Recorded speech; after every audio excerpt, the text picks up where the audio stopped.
Hey guys, what's up? English Guru welcomes you on my YouTube channel. Let us start the class with our 3 mantras. First, I can learn English and I will. Second, the more listening, the better speaking. And third, practice is the key. Talk about body pain. मोच जो हमारे पैरों में या कई बार हाथों में गर्दन में आ जाती है तो उसे हम कहते हैं sprain. Speak it with me. Sprain. सूजन कहीं भी आ सकती है. जब चोट लगती है तो अंदरूनी जब चोट लगती है तो सूजन आ जाती है, उसे हम कहते हैं स्वेलिंग. घाव, किसी भी तरह का कोई भी घाव लग जाए तो उसे हम कहते हैं गैश. किसी भी तरह की जब खरोंचें लग जाती हैं तो यूजुअली हम स्कैर्स या स्क्रैचेस बोलते हैं, but actually this is grace. जब भी सिर में कोई गुमड़ा हो जाता है तो उसे हम कहते हैं बम्प. जब भी गुमटा हो जाता है, you can just watch in the picture. गुमटा जब जो हो जाता है तो उसे हम कहते हैं ब्रुइस. जुकाम को इंग्लिश में कहते हैं कोल्ड. खांसी को कहते हैं कफ.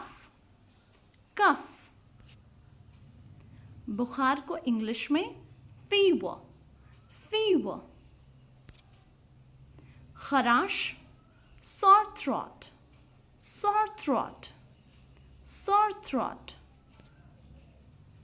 दस्त को डायरिया.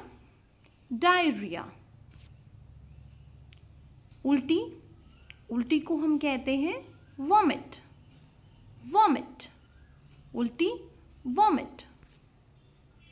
उबकाई आना, जब भी हम कोई भी गलत चीज़ खा लेते हैं तो हमें खट्टी अडकारें आती हैं तो उन्हें बोलते हैं उबकाई आना. वॉमिट आने से पहले उबकाइयाँ आती हैं तो उसे हम कहते हैं नाउजिया. जब हमें चक्कर आते हैं तो उसे कहते हैं डिजीनेस. बदहजमी या अपच को कहते हैं इंडाइजेशन. पाचन या हाजमा को कहते हैं डाइजेशन. जब पेट में जलन हो रही हो तो उसे कहते हैं इरिटेशन. जब आप घुटन महसूस करते हो, दरवाजे खिड़की अगर बंद हो और आपको ऑक्सीजन अच्छे से नहीं मिल रही तो आपको घुटन महसूस होती है तो उसे कहते हैं सफोकेशन. खाज या खुजली को कहते हैं इच और स्क्रैच खुजली को कहा जाता है, ना कि किसी खरोंच को. तो इच और स्क्रैच. गलसुआ, ये छोटे बच्चों के गले में गलसुआ हो जाता है, इसकी वजह से काफ़ी पेन होता है और स्वेलिंग भी आ जाती है तो इसे कहते हैं मम्प्स. खसरा होना, जैसे कि आप लोग पिक्चर में देख सकते हो, रेड स्पॉट हो जाते हैं पूरी बॉडी पे, इसे हम खसरा या चेचक कहते हैं, जिसे इंग्लिश में हम मीजल्स बोलते हैं.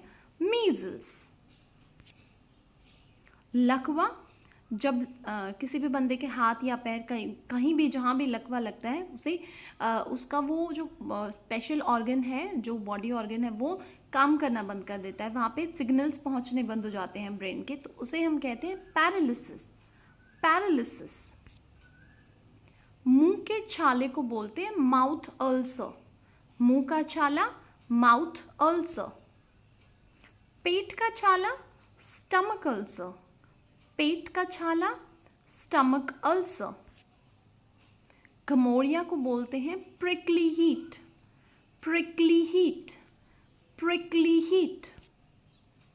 कोई भी फोड़ा अगर हो रखा है तो उसे हम कहते हैं बॉयल. फुंसी को कहते हैं पिंपल. फुंसी कहीं भी हो तो उसे हम पिंपल ही बोलते हैं. मुहासे को हम कहते हैं एक्ने. फफोला, जो इस तरह का जो फफोला हो जाता है उसे हम कहते हैं ब्लिस्टर. जब मवाद हो जाती है किसी भी घाव में, किसी भी जब भी किसी भी हमें कोई इंजरी लग जाती है और वहाँ पे स्पेशली रेनी सीजन में हो जाती है तो वहाँ पे मुआद हो जाती है। मवाद को हम इंग्लिश में बोलते हैं पस। पेट दर्द, स्टमक एक। पेट दर्द, स्टमक एक। पीठ और कमर दर्द, बैक एक। बैक एक। सिर दर्द, हेडेक। हेडेक। याद रखिएगा, इसे हेडेक नहीं बोलते, this is headache. Head, headache. कान दर्द, ईयर एक। ईयर एक। ईयर एक। दांत का दर्द, टूथ हैक। Tooth hack. आंखों पर जोर पड़ना, जब भी हम लैपटॉप या टीवी बहुत ज़्यादा देर तक देखते हैं तो हमारी आंखें गर्म हो जाती हैं, आंखों पे जोर पड़ जाता है, उसे हम कहते हैं eye strain. Eye strain. Now this is the quiz, you need to write down in comment box कि हम मवाद और खराश को क्या कहते हैं। कमेंट बॉक्स में ज़रूर लिखिएगा आपको ये सेक्शन कैसा लगा और मवाद और खराश को हम इंग्लिश में क्या कहते हैं। So today we are going to learn that how to speak in English properly. देखो कुछ important sentences होते हैं जो हम learn कर लेते हैं, but ऐसा तो possible नहीं है ना कि हम सारे ही sentences learn कर लें. So basically what is the problem whenever we speak? You know, we do not take care of our tenses. हम tenses के बारे में ध्यान नहीं रखते हैं. Okay, so tense is very important while speaking. आपको अगर यही नहीं पता कि आप कौन से tense के अंदर बात कर रहे हैं तो सामने वाला आपको understand कर ही नहीं पाएगा. Okay, so today's topic is that how to talk, means how to talk in a proper tense. Okay, कुछ ही important ही tenses होते हैं जिनमें हम बातें करते हैं. सारे tenses के अंदर हम बातें नहीं करते हैं. जो मेन बेसिक जो टेंसेस होते हैं हम सिर्फ उन्हीं के बारे में बात करेंगे, because I don't want to make you confused. Okay, so सबसे पहला बेसिक टेंस क्या है? प्रेजेंट. ओके, सबसे फर्स्ट क्या है? प्रेजेंट. अब प्रेजेंट की हमारी जो है ना वो दो या तीन फॉर्म्स सबसे ज़्यादा हम यूज़ करते हैं प्रेजेंट के बारे में. ओके, और सबसे कम जो यूज़ होता है वो होता है फ्यूचर कॉन्टिन्यूस का, फ्यूचर परफेक्ट का और फ्यूचर परफेक्ट कॉन्टिन्यूस का. ये जो तीन टेंसेस हैं वो बहुत ही कम यूज़ होते हैं हमारे रूटीन में. Okay, but simple future, simple present, present continuous and present perfect के काफ़ी ज़्यादा यूज़ होते हैं प्रेजेंट के अंदर. सो हम ये पता करते हैं कि हमें ये टेंस, कौन सा टेंस कब यूज़ करना है.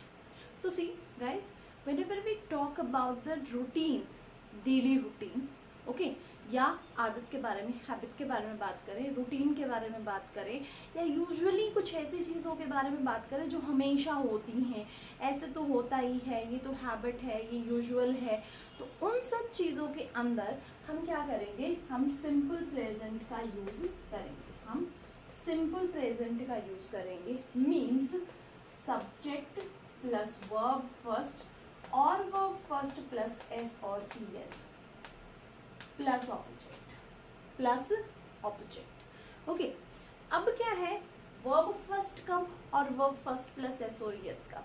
यू नो, आपको सिर्फ ध्यान रखना है जब बंदा एक हो, काम करने वाला बंदा एक हो, आई के साथ सिर्फ वर्ब फर्स्ट लगेगा. आई के साथ सिर्फ वर्ब फर्स्ट लगेगा. अब बहुत सारे बच्चे क्या प्रॉब्लम करते हैं? ही के साथ, शी के साथ डू लगाते हैं. नो गाइज, ही और शी के साथ डू बिल्कुल नहीं आएगा. इनके साथ एस और एस फॉर्म आएगी जो होती है डस. ओके, यही चीज़ डू और डस के यूज़ के लिए भी है. जहाँ पे मेरा प्लूरल है वहाँ पे डू आता है और जहाँ पे सिंगुलर है वहाँ पे डस आता है. नाउ द क्वेश्चन अराइजेस कि सिंगुलर कौन सा होता है और प्लूरल कौन सा होता है. You know, one person, he, she, it, any name, कोई भी नेम, किसी का भी नेम, ओके, ये होता है सिंगुलर. बट अगर मान लो नेम एंड नेम का एक्सप्रेशन आ जाता है, नेम एंड नेम का अगर एक्सप्रेशन आ जाता है, suppose Reena and Raghav, Reena and Meena, तो ये प्लूरल बन जाता है, ये सिंगुलर नहीं रहता है. तो इस तरीके से हमें ध्यान रखना है. Suppose I am just talking about I wake up, I brush my teeth, I get ready, I go to school. Okay, suppose I'm talking about somebody else. He does this, he does not do it, he does not pick me up, he goes to school, he goes to college, he does this, he does that. So जो भी he, she या it के साथ अगर होगा तो हम ये सिंपल एक्सप्रेशन यूज करेंगे. This is the common thing. Okay, ये हम बहुत ज़्यादा यूज करते हैं. ओके, अब आती है नेक्स्ट हमारी प्रेजेंट कंटिन्यूस की. देखो कंटिन्यूस का मतलब क्या होता है? चल रहा है, काम हो रहा है. I am speaking, I am speaking, you can see me, I am speaking, काम हो रहा है ना, मैं अभी भी काम कर रही हूँ. You are watching, you are watching the video, so you are watching. I am opening the door, I am writing, I am reading, he is dancing, she is cooking, he is riding bike, he is driving car. Okay, it is raining outside. So जब भी ऐसी चीज़ें होती हैं, मतलब जब काम आपके सामने होता हुआ आपको दिखाई दे. Okay, somebody is just planting the plants. आपके सामने कोई गार्डनर जो है ना, वो आपके सामने कोई प्लांट लगा रहा है, तो आप क्या बोलोगे? The gardener is planting the plants. Okay, जो आपके सामने दिखाई दे वहाँ पे आपको सिंपल क्या एक्सप्रेशन यूज करना है? वहाँ पे आपको subject plus helping verb. Helping verb भी क्या? Is am are plus verb first plus ING and then object. This is the simple expression which you have to use. Okay, अब आते हैं सपोज काम हो गया है. Suppose your work has done. अब अगर आपका काम हो चुका है तो आपको एक एक्सप्रेशन जो यूज करना है वो क्या है? हैज और हैव का. हैज और हैव का. देखो जब हमारा जो सिंपल प्रेजेंट होता है ना, ये इकलौता ये और एक सिंपल पास्ट, सिर्फ ये दो टेंसेस ऐसे होते हैं जहाँ पे हम हेल्पिंग वर्ब का यूज नहीं करते हैं सिंपल सेंटेंसेस के अंदर. ओके, लेकिन अगर हम बाकी टेंसेस की बात करें तो हमारे सिंपल सेंटेंस के अंदर हेल्पिंग वर्ब का यूज होता है. ये चीज़ आपको ध्यान रखनी पड़ेगी. Okay, so this is what has have. मतलब मैंने अभी अभी कोई काम फिनिश किया है. ओके, आई हैव रिटन, मैंने अभी अभी लिखा है और मैं लिख के अभी भी उठी हूँ, so I have written. Okay, she has washed her clothes. अभी अभी वो कपड़े धो के उठी है, तो she has washed her clothes. I have finished my work. अभी अभी मैंने अपना काम फिनिश किया है. Okay, they have played football. अभी अभी वो फुटबॉल खेल के आए हैं, तो उन्होंने फुटबॉल खेलने का काम फिनिश कर लिया है. तो जब हमारा ये एक्सप्रेशन होता है कि हमने काम अभी अभी फिनिश कर दिया है, तो वो हमारा टेंस क्या होता है? प्रेजेंट परफेक्ट टेंस होता है. और ये भी हम काफ़ी यूज़ करते हैं. ठीक है, तो हमने अभी अभी 3 टेंसेस के बारे में सीखा है. जो रूटीन में होता है, डेली रूटीन में होता है, हैबिट होती है, तो उसमें मैं क्या यूज़ करूँगी? सब्जेक्ट प्लस वर्ब फर्स्ट या फिर verb first plus SOS. Okay, एक बार SOS का तो चक्कर बाद में समझ लेंगे. अब एक बार ना आप इस एक्सप्रेशन को थोड़ा सा प्रैक्टिस करो. ओके, आप धीरे धीरे समझ जाओगे. थोड़ा सा माइंड में रखो. बच्चों, आपको एक चीज़ समझनी पड़ेगी. अगर आप सचमुच इंग्लिश बोलना चाहते हैं तो आपको ट्रांसलेट नहीं करना है, आपको एग्जैक्ट टेंस में ध्यान रख के कि अभी अभी ये काम फिनिश हुआ ना, so has have plus verb 3. Has have के साथ क्या यूज होती है? वर्ब 3. मैंने एक वर्ब के ऊपर भी एक वीडियो बना रखी है, उसके अंदर मैंने आपको बहुत ही अच्छी टेक्निक्स बताई हैं, 4 कैटेगरीज बताई हैं that how can we learn verbs. बहुत ही सिंपल सा तरीका है, उस तरीके से आप वर्ब्स को बहुत ही जल्दी याद कर सकते हो. तो हैज और हैव के साथ हम वर्ब 3 लगाते हैं. Like I have done. तो डन क्या है? डू की थर्ड फॉर्म है. Do, did, done. I have finished. So finished क्या है? थर्ड फॉर्म है. अब ये भी क्वेश्चन अराइज होता है, बहुत बार ये क्वेश्चन अराइज होता है कि मैम फिनिश, फिनिश्ड, फिनिश्ड. अब फिनिश की तो सेकेंड और थर्ड फॉर्म दोनों ही फिनिश्ड होती हैं, तो कैसे पता चले कि ये फिनिश्ड सेकेंड फॉर्म है या थर्ड फॉर्म है? इसकी वजह से हमारे टेंस गड़बड़ हो जाते हैं. तो आंसर मैं आप लोगों को बताती हूँ. जो वर्ब सेकेंड है वो कभी भी अपने साथ किसी हेल्पिंग वर्ब को यूज नहीं करती है, लेकिन वर्ब जो 3 है ना, वर्ब 3, वो कभी भी बिना हेल्पिंग वर्ब के यूज नहीं होती है. सो वर्ब 3 चाहे हैज हैव लो, चाहे हैड लो, चाहे will have, shall have low, या फिर पैसिव में जाने के बाद किसी भी हेल्पिंग वर्ब के साथ यूज हो जाती है, लेकिन अकेले यूज नहीं होती है. अकेले कभी भी यूज नहीं होती है. और वर्ब सेकंड जो है वो कभी भी किसी भी हेल्पिंग वर्ब को अपने साथ लेके नहीं चलती है. This you need to keep in your mind. Okay, तो ये चीज़ें हैं. अगर आपका रूटीन है, हैबिट है, ओके, तो या किसी और का है, तो उसके लिए आप सिंपल एक्सप्रेशन यूज करोगे. आई प्लस मतलब सब्जेक्ट प्लस वर्ब फर्स्ट या फिर verb first plus s or es and object, that's it. अगर आप आमने सामने अगर काम होता हुआ देख रहे हो तो आप is am are plus verb first plus ING वाला एक्सप्रेशन यूज करोगे. सब्जेक्ट और ऑब्जेक्ट, लास्ट फर्स्ट में सब्जेक्ट और लास्ट में ऑब्जेक्ट, दिस इज ऑब्वियस. अब अगर आपने अभी भी कोई काम खत्म किया है या किसी बंदे ने अभी भी काम खत्म किया है, आपने देखा है कि हाँ ये काम हो चुका है, जब काम हो चुका है तब आप हैज हैव प्लस वर्ब 3 का एक्सप्रेशन यूज करोगे. अब आते हैं नेक्स्ट टेंस के ऊपर, और नेक्स्ट टेंस हमारा क्या है, हम पास्ट की तरफ चलते हैं. सी गाइस, मैं यहाँ पे आप लोगों को सारे टेंसेस नहीं करा रही हूँ, मैं सिर्फ वो टेंसेस आप लोगों को एक बार करा रही हूँ जिनका यूज हम सबसे ज्यादा करते हैं, ये वो टेंसेस हैं. ओके, तो नेक्स्ट है हमारा पास्ट टेंस, और पास्ट टेंस के अंदर हम सबसे ज्यादा यूज सिंपल पास्ट का करते हैं, जिसके अंदर subject plus verb second plus object. अब देखिए सिंपल प्रेजेंट में जो प्रेजेंट में रूटीन या हैबिट होती है, उनके लिए हम यहाँ पे वर्ब फर्स्ट या वर्ब फर्स्ट प्लस एसओआरईएस लगाते हैं.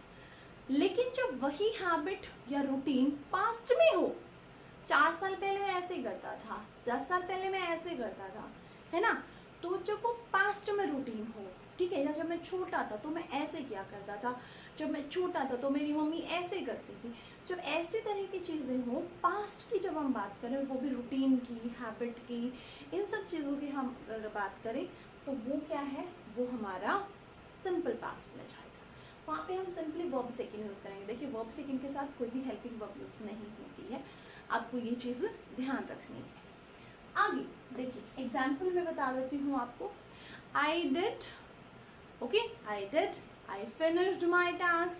She completed her homework. The mother cooked food. इस तरीके के जो सेंटेंसेस हैं वो क्या है, सिंपल पास्ट के सेंटेंसेस. अब एक बहुत ही ज़्यादा कॉमन जो टेंस होता है वो हमारा यूज होता है सिंपल फ्यूचर. एक चीज़ और भी है, जब भी हम किसी भी रूटीन में, हम जब भी कोई भी रिपोर्ट लिखते हैं या मोस्ट ऑफ जो स्टोरीज होती हैं, ओके, हम ज़्यादातर सिंपल पास्ट टेंस में ही लिखते हैं. रिपोर्ट लिखते हैं, कोई भी स्टोरी लिखते हैं, या इस तरह की जो यूजुअल जो हैपनिंग्स है जो पास्ट में हुई, तो हम उनको इसी एक्सप्रेशन के अंदर एक्सप्रेस करते हैं. अब नेक्स्ट है सिंपल फ्यूचर. और सिंपल फ्यूचर क्या है, किसके लिए यूज होता है, जब मुझे सिंपली कहना हो कि मैं ये काम करूँगा, वह ये काम करेगी, या मैं वहाँ जाऊँगा, मैं वहाँ से आऊँगा, मैं ये काम तब तक फिनिश कर दूँगा, है ना. इस तरह के जो एक्सप्रेशंस होते हैं उनके अंदर हमें सिंपली क्या करना होता है, सब्जेक्ट प्लस विल और shall plus verb first plus object. Will या shall, I we you, what, I we और यू के साथ हम लगाते हैं शेल, बाकी सबके साथ हम लगाते हैं विल. आई वी यू के साथ हम लगाते हैं शेल, बाकी सबके साथ विल. ये चीज आपको ध्यान रखनी होगी. I will do it, I will go there, है ना. जब हम ये बोलते हैं, बहुत हमारा कॉमन एक्सप्रेशन है I will do it, I will go there, है ना, ये कॉमन एक्सप्रेशन है. लेकिन मैं क्या कह रही हूँ, आई के साथ तो शेल लगता है ना. तो अब इसमें डिफरेंस क्या होता है, जब आप बहुत ही ज़्यादा श्योर हो या किसी को प्रॉमिस कर रहे हो कि ये काम मैं करूँगा, ये मैं पक्का करूँगा, ये मेरा आपको प्रॉमिस, तब हम उस केस में आई विल लगाते हैं. Otherwise I shell I go, okay, इस तरीके से हम टेंसेस का यूज करते हैं. So these are the very common tenses. Okay, in next video, in next class, we are going to learn about some common models which we use in our routine life.